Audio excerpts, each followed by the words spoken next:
So you want to blame everything on Obama. Let's think. Some of the things people seem to have problems with when it comes to Obama is the whole issue of jobs.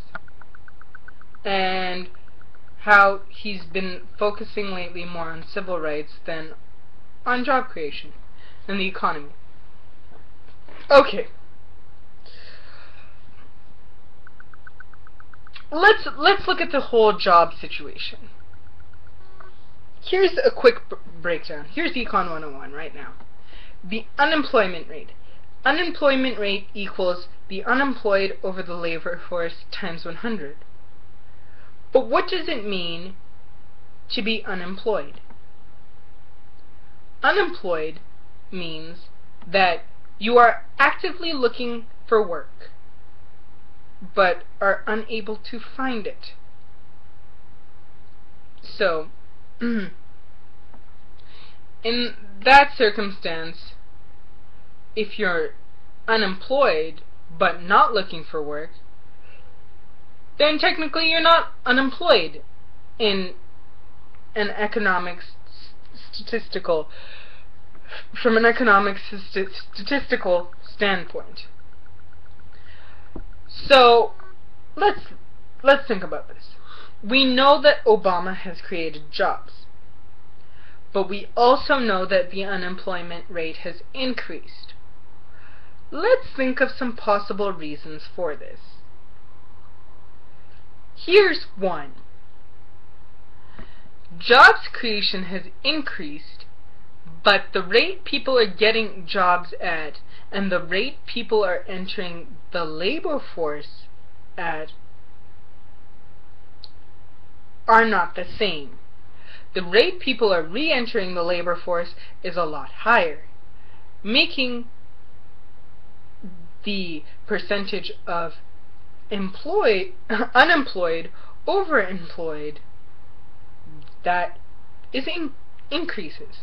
So obviously it's not going to look good.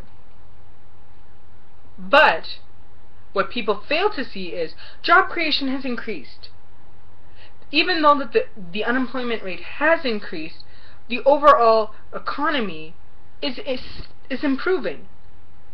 Now what we want is for there to be even more jobs so that it can go down, so that we have more people getting jobs than people are looking for them.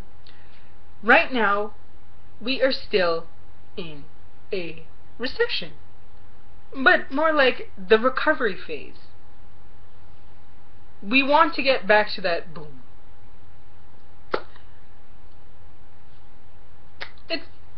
It's that simple. It's not as bad as it looks. Now let's look at the aspect of job creation. In a free market economy, it's not the job of the government to create jobs. America likes to take pride in its free market capitalism. Now, let's look at some issues with them blaming the government and not addressing the system. If you do not want the government to intervene, you cannot place blame on the government. You have to place blame at the source, which is the corporations, the companies, because they have control, the government doesn't. When Barack Obama implemented the bailout, people were calling him a socialist. That the economy should fix itself. It should be self-regulating. Even though what he did prevented lots of people from losing their job and from the whole to grow even worse. So, in what should have happened in a free market economy is GM should have figured out a way to make itself profitable again and maintain jobs. What these companies should be doing instead of the government is giving you a decent minimum wage that you can live on. They should be making sure you're not underemployed, so that means giving you more hours. They should be giving you good working conditions, which includes good benefits, like Hmm, healthcare, dental, who knows? Maybe some incentive to go back to school. That would be nice. Some companies do, some don't. Yeah, just some things like that. So if you don't want the government to intervene, but you're complaining that there's all these problems because the corporations don't want to do them, then you need the government to go in there and force them to do it. If not, make unions. But then there are Americans who are afraid of unions. Like, how can you be afraid of, like, the firefighters union? Or even the teachers union? The pay for teachers is ridiculous. You'd think their job is so important, but they're paid so little. I mean, professors, that's another story. But teachers, I mean, the ones who start, like, the fundamental development. But unions fight to get you a decent minimum wage. They fight to get you good work hours. They fight to get you benefits such as healthcare, dental, that sort of thing. And yet people are afraid of them, which doesn't make sense. And all the things you're asking for, which could be provided from a union, if you want to maintain this free market capitalist system, you choose to blame the government, which should be your job. You, the people, fight for that. I mean, strike. Come on. What happened to when people had motivation? But, okay. So that's another thing that frustrates me. I mean, we should take a page from the Swedish. They really had it down packed before they joined the European Union. Their unions had a lot of power. They were doing pretty good over there. But then again, they're socialists. I mean, I'm not afraid of taxes. I think Obama should have taken the FDR approach, you know, increase spending, cut taxes, invest in infrastructure, get the people working, make them build government offices,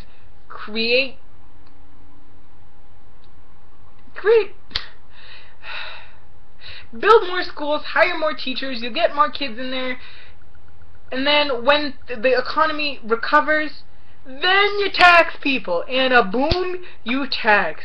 In a recession, you spend. It evens it out, so we don't get these cycles. Another thing that I don't understand, that people seem to love to blame Obama for, is civil rights. He's bringing up issues that in this day and age should be non-issues, but they still affect us today. I mean, just look at Trayvon Martin. Just look at Trayvon Martin. Just look at the shit that Obama has to deal with on a day-to-day basis. How he's treated. If we were dealing in a post-racial world, this would be a non-issue, but it's not. So these issues have to be addressed. Gays still aren't allowed to get married, so we can't act like it's not an issue. The thing I don't get, though, and Republicans, you just seem to be hypocrites on all fronts. These Republican corporate fat cats are okay with taking checks, while at the same time calling Obama a socialist, so slapping, or like biting the hand that feeds you, I guess, in a sense. And then, you're all like, libertarian, do whatever you want to do, so long as it doesn't affect me. But then, you want to infringe on people's rights to get married? You want to infringe on people's rights about birth control, what they decide to do with their bodies? Like what's next? Like, I honestly don't understand. Like, these should be non-issues. My rights end where yours begin. I have nothing to do with what you choose to do in the bedroom. So long as you're not hurting me and you're not hurting anybody else, everything is consensual. Go on, do your business.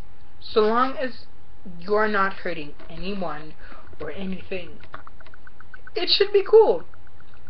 It should be cool. Like, why can't gays be married? Your kids already know that there's gay people. So them being married, like how... The family, when they say a family is one man, one woman, I'm sorry. It's not in this day and age.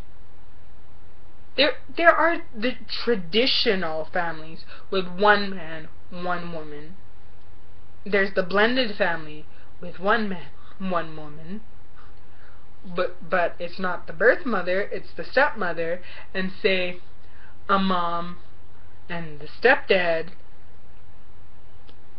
There's that. So in theory, the kid has like 2 moms, 2 dads, or 1 mom, 2 dads, or whatever. There's single parent households. There are households where there are no parents, and say the kids are being raised by grandparents, or say the kids are being raised by an aunt. What is the big deal about there being 2 men raising a kid? Or 2 women raising a kid? Like, I don't understand. I think kids can do well enough without a parent of, or having a parent from each gender. Why? Because think about, here's an advantage of a homosexual marriage over even, say, single parenthood, which is okay. Which is okay. In a homosexual relationship, a healthy one, the child still sees 2 people that love each other. And it's hormones. It's hormones regardless. The kid isn't necessarily going to turn out gay because it's raised by gay parents. It just may be more accepting of homosexuality. Or maybe because it sees it, it may dabble in it but find out that it's not right for them. And there's people in who've grown up under heterosexual parents who have dabbled in homosexuality and found that it wasn't right for them.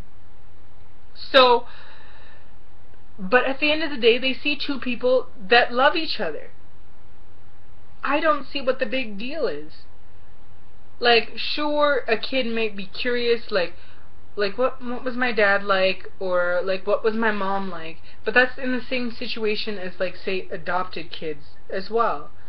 And just because the child is growing up in a homosexual household doesn't mean that it doesn't have contact with its other half, I guess you could say. Like, I have a friend whose dad is gay, and he knows his dad, and he knows his mom, and he's seen his dad in gay relationships, and he knows full well he's not gay. I mean, he's pretty much engaged to his girlfriend, and they've been together forever. So, it's not a big deal. And then there's gay kids that come from heterosexual households. So, why can't we just get over it? And it's like the percentage of homosexuals seems to be consistent. So obviously it's not like a fad, it's not a trend. I mean, you can even go back and see in literature, homosexuality has been around for a long time. But all of a sudden Obama's making people gay. Obama's making women promiscuous, making them whores. It's all ignorance. So I take birth control to deal with cysts. So I take birth control to deal with acne. So I take birth control to deal with the fact that I lose too much blood a month and it's not healthy and it's really dangerous. There are some women who need this medication, and it has nothing to do with contraception. It has nothing to do with getting pregnant. I know virgins on birth control and who have no intention of having sex. And in fact, a friend of mine, she's on birth control because she was getting her period way too often and she was losing a lot of blood, and it was like it was a health risk to her. And she's a virgin, and she's planning to wait until marriage, and she's pretty much engaged to her boyfriend too. Just watch. I can see it now. We're pretty much already planning the wedding anyways. So, I think people are ridiculous. I think they're being ignorant. I think they should look at the bigger picture and how it affects them, and if it doesn't hurt you and you see that it could benefit somebody else, then why not?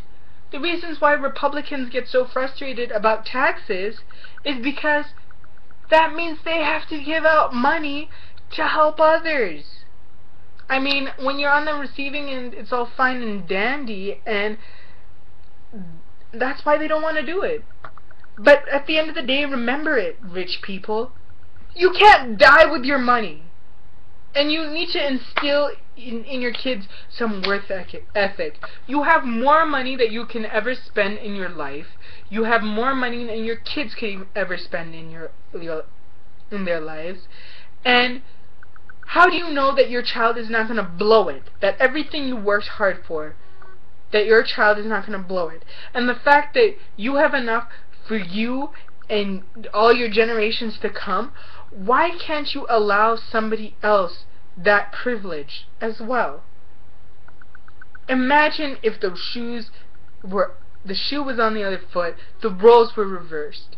Just think about it from a different perspective. Take yourself out of your dense skull and think about it from another person's perspective. And yes, I know I've been talking so much, but people are just making me mad.